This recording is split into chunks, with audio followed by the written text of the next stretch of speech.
Today we're tackling routine and non-routine word problems using addition and subtraction of fractions. These problems may look tricky, but I'll show you how to handle them like a pro. Ready? Let's go! Now just a quick review. A fraction shows part of a whole, like 1/2 or 3/4. A routine problem follows familiar steps you've practiced. A non-routine problem may need creativity or multiple steps. Sometimes it feels like a puzzle. No worries, I'll walk you through both kinds. Routine problem example. Lena baked 3/8 of a cake in the morning and 2/8 in the afternoon. How much cake did she bake in total? Step 1. Add the fractions. 3/8 plus 2/8 equals 5/8. Final answer. Lena baked 5/8 of a cake. Since the denominators were the same, we simply added the numerators. Non-routine problem example. Noel drank some orange juice in the morning and some in the afternoon. In the morning, he drank 2/5 of a liter.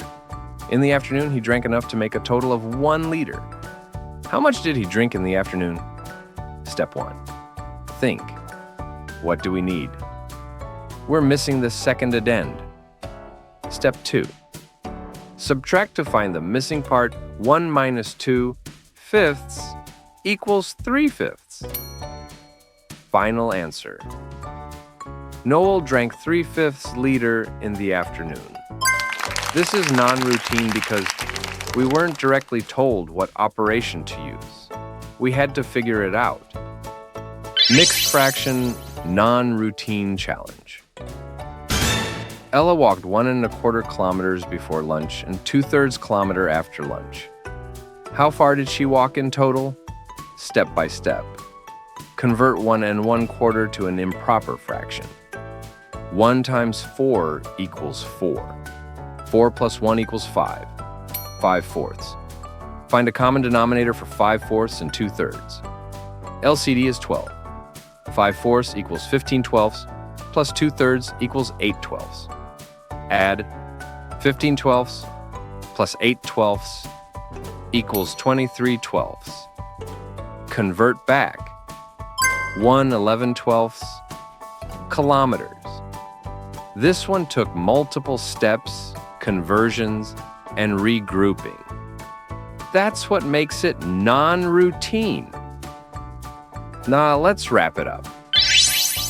Routine problems follow a predictable pattern. Non-routine problems test your reasoning. Always read carefully and identify whether you need to add or subtract. Be ready to find common denominators or convert mixed numbers when needed.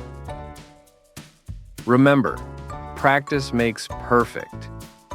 And that's a wrap on how to solve routine and non-routine fraction problems, add and subtract. Good job! I hope you found this lesson helpful.